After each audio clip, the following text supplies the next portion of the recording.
무사셋. 안녕하세요. 생활 속 법률을 풀어드리는 무사, 법무사 김창산입니다. 안녕하세요. 일과 사람 사이의 균형을 지키는 무사, 노무사 안은지입니다. 안녕하세요. 꼼꼼함을 바탕으로 재산을 지켜주는 무사, 세무사 전형신입니다. 법무사, 노무사, 세무사. 셋이 모여 무사 셋입니다. 무사셋. 선생님 표정이 좋으시네요. 그래요? 네. 좀 이사를 갔다는 소문이 있으시죠? 네. 예, 사무실로 옮겼습니다. 굉장히 쾌적한 곳으로. 네. 전보다는 한 평 늘었습니다. 아. 더군다나 사대문 아니니까 오. 출세한 거라고 저는 생각하고 싶습니다. 어. 오늘은 어떤 시간일까요? 오늘은 세무사, 노무사, 법무사잖아요, 저희가. 이런 직업을 갖고 계신 분들에게 가지고 있는 편견이 뭘까? 저희 스스로 조금 이렇게 생각을 해서 적어보는 시간을 가졌었어요. 그래서 이 편견에 대해서 한번 얘기를 해보면 재미있을 것 같아서 네. 각자 사람들이 이런 편견을 가지고 있더라라고 스스로 생각하는 것들 이제 적었다라고 말씀드렸는데 세무사님이 적어주신 사람들이 이런 편견이 있더라라는 부분을 제가 한번 읽어볼게요. 회계사보다는 세무사가 더 나이 든 사람이 많다. 맞아요. 회계사랑 세무사랑 헷갈려들 하세요. 회계사보다는 세무사가 나이가 좀 많은 것 같다라고 생각하시는 분들이 많으시거든요. 왜냐하면 회계사가 예전에 무슨 드라마가 나왔어요. 거기 회계사분이 굉장히 잘생긴 배우분이 하셔가지고 그 역할 때문에 세무사보다는 회계사가 조금 나이가 젊으신 분들이 많다라고 생각하시는데 실제로 세무사 시험에 합격생 비율이 나오거든요. 나이대마다. 그쵸. 30대 초에서 30대 중반이 가장 많고. 진짜요? 저는 사실은 세무사가 회계사보다는 조금은 덜 고리타분한. 근데 왜냐하면 노무사님은 세무사분들을 많이 만나시잖아요. 그렇죠, 실제로도. 그렇죠. 네. 그 다음에 숫자에 민감하다 보니 이익 타산에 맞지 않는 일들은 안 할 것 같다. 이건 맞는 것 같아요. 무슨 소리 하세요? 안 하질 않고 덜 신경 써요. 아무래도 이익 타산이 좀 높은, 이익률이 높은 일을 좀 더 신경 아닌 것처럼 그렇게 생각하지 마시고. 그러니까 모든 일을 할 때마다 어쨌든 계산적으로 접근을 하긴 하는 거네요.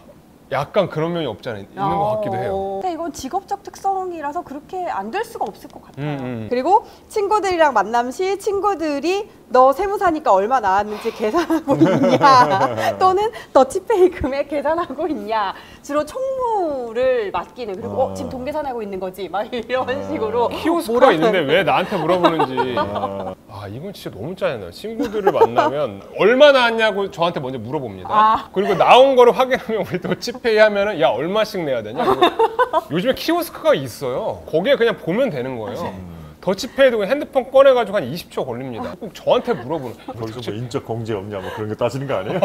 너무 짜증나요. 이거는 진짜 너무 짜증나서. 그만큼 또 공평무사하게 이 처리를 하겠지라는 믿음이 있어서 그런 것도 있지 않을까요? 이게 그리고 되게 억울한 게 저도 인간이기 때문에 그리고 세무사도 암살 안 해요. 계산기술이 누가 암살합니까? 그렇죠. 그리고 틀리면 또 뭐라고 해요. 맞아. 그렇죠. 세무사인데 야 너 이거 이런 기본적인 것도 못해. 그 다음에 주변 분들이 결혼식 할 때 경조사비 받는 일을 다 거의 다 이제 세무사, 세무사 하죠. 이건 좋은 거 같긴 하거든요. 이거 왜 좋아요? 이게 끝나면 이거 거마비를 좀 챙겨줘요. 역시 모든 게 다 계산에 들어있어요. 중요하지. 낸걸 되돌려 받는 셈이 되겠네. 약간 그런 거 있어요. 그렇지. 그게 한 2시간 앉아 있으려면 그것도 보통 일이 아니죠. 그렇죠. 근데 뭐 그렇게 힘들지는 않지만 그래 좀 꼼꼼해야 되는 일이라서 이제 세무사들한테 많이 맡기시는 편이죠. 그리고 외적 고정관념으로 이거는 저도 있는 것 같아요. 안경을 쓰고 굉장히 까탈스러울 것 같다. 이게 전문직들은 다 이런 외모 편견이 있어요. 특히 세무사. 저는 세무사 공부를 할 때서부터 이러한 외적 고정관념이 있는 그 직업이라는 걸 너무 잘 알고 있어서 근데 저를 보면은 항상 세무사라고 생각 안 하세요. 일단 머리 스타일서부터. 맞아. 그래요? 저는 머리 스타일을 보고 저 머리 스타일은 정확한 비율로 계산이 돼서 타진 가르마이다 이렇게 생각을 했었는데 나는 직업 군인인 줄 알았어 처음에. 맞아요. 그렇게 생각하시는 분 많아요. 그런 고정관념들이 저희한테는 좀 있는 것 같아요. 이제 노무사님이 적으신 거를 제가 읽어볼게요. 네. 노동자 편일 것이다. 정의감에 불탈 것이다. 네. 저희에 대한 편견은 이게 제일 많은 것 같아요. 그래서 일부 사업주 분들은 사건을 맡기실 때 사업주 편은 아무도 없고 근로자의 권익을 대변하는 사람이고 노무사도 그런 사람이 아니냐라는 식으로 반감을 가지고 말씀을 하시는 저는 고객님들 편입니다. 돈을 주는 사람 편. 그렇죠. 당연히 그렇다라고 해서 어떤 탈법을 제가 하는 사람은 아니고 합법적인 범위 내에서 조금 더 네, 많은 권리를 조금 누리실 수 있도록 해야지는 게 저의 이것도 의무이기 영화인가 드라마가 때문에. 있었던 것 같아요. 송곳. 맞아요. 네, 안내상 씨 맞아요, 나왔던 거. 송곳. 웬만한 사람들이 다 근로자나 사업주이기 때문에 소개팅 할 때도 근로기준법을 물어본다는. 아이고 괜찮아요? 이거 나가도 돼요? 사실 뭐 소개팅에서 만나는 분들이 어쨌든 뭐 근로자로든 사업주로든 다 일을 하고 계시는 그치, 분들이잖아요. 자기의 뭔가 그런 생활에 관련된 거를 제가 그런 직업으로 얘기를 하면서 갖고 있다 자연스럽게 보니까 아이스 브레이킹을 하자. 맞아요, 그런 맞아요. 차원에서. 뭐 이런저런 얘기를 하다가 그러겠지. 반드시 근로기준법에 관련된 뭔가를 이제 물어보거나 이건 이럴 땐 어떻게 해야 돼요? 막 이런 거를 항상 네, 법무사님 법무사님에 이제 대한 전해요. 네, 네, 네. 편견도 굉장히 재밌는 내용이 네, 네, 많이 네. 있는 것 같은데 읽기가 좀 죄송하긴 한데 괜찮아요. 첫 번째가 늙었을 것이다. 법원이나 검찰청 출신일 것이다.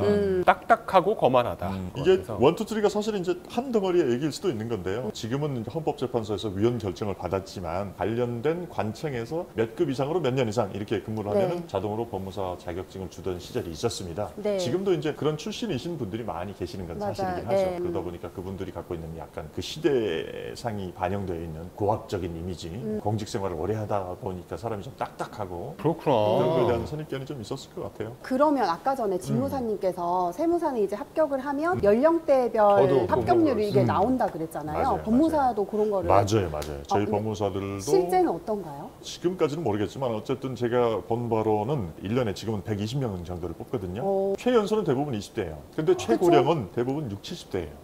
우리는 정년이 없으니까. 그러면은 비중이 가장 높은 연령대에는 아무래도 3, 40대겠지. 벌써 제가 지금 19년 차니까 합격할 때는 30대 초반이었거든요. 나는 한 번도 만난 적 없고 사무장만 봤다. 법무사를 만나기 힘들다 뭐 이런 뜻이죠. 네. 그러니까 대부분의 법무사 사무소를 찾아가면은 법무사님을 직접 보는 경우는 드물고 그리고 실제로 일하는 사람은 다른 사람인 경우가 있고 또 가족 경영을 하는 경우는 그런 경우도 있고 저는 또 이제 그렇게 하지 않으려고 노력하는 편이고 제가 모든 의뢰인들을 직접 만나고 상담하고 서류를 작성하고 실제로 맞아요. 저랑 그래요. 협업을 법무사님이랑 많이 해서 실제로 법무사님이 하나부터 열까지 다 아세요. 그러면 법무사들은 실제로 뭐 직원이나 사무장들을 많이 채용을 해서 많은 많죠. 일들을 맡기는 경우가 많은 그런 경우가 많죠. 사업을 어떻게 하느냐에 따라 다르겠지만 네. 대량 반복적인 등기 업무들을 많이 하는 사무실이라면 그런 직원이나 그런 분들이 있어야겠네요. 필요하겠죠. 저는 그러지는 못하고 그러다 보니까 이제 동네 공인중개사님들 상대로 찾아다니는 영업 그런 건 제가 잘 못하고 있죠. 주어지는 일은 감사하게 받아서 하지만 홍보 다시 한번 해주세요. 을지로 몇 가역, 상무 몇 건 출구였죠? 사가역 3번 출구. 네. 부르는 게 값이라 달라는 대로 줘야 한다. 돈이 아주 많을 것이다.